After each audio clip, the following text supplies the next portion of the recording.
Hello! Hi friends. Welcome to our channel. నా video నచ్చితే like చేయండి, షేర్ చేయండి, సబ్స్క్రైబ్ చేయడం మాత్రం మర్చిపోకండి ఫ్రెండ్స్.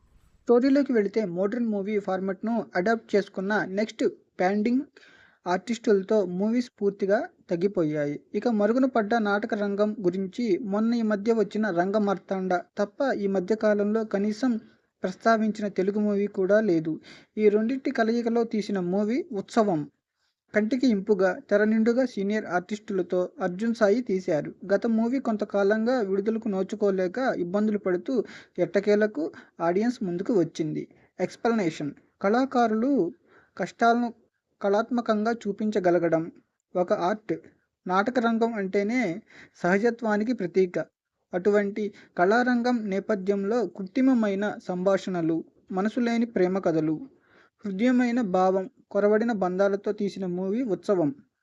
భారీ కాస్టింగ్, మంచి సెన్సిబిలిటీ ఉన్న మూల కథను డైరెక్టర్ అర్జున్ సాయి బూడిదలో పోసిన పన్నీరులా వృధా చేశాడు. ఫోకస్ పాయింట్ వచ్చేసరికి 'అయోమయోత్సవం'. రేటింగ్ వచ్చి 2/5. నా వీడియో నచ్చితే లైక్ చేయండి, షేర్ చేయండి, సబ్స్క్రైబ్ చేయడం మాత్రం మర్చిపోకండి ఫ్రెండ్స్. Thanks for watching.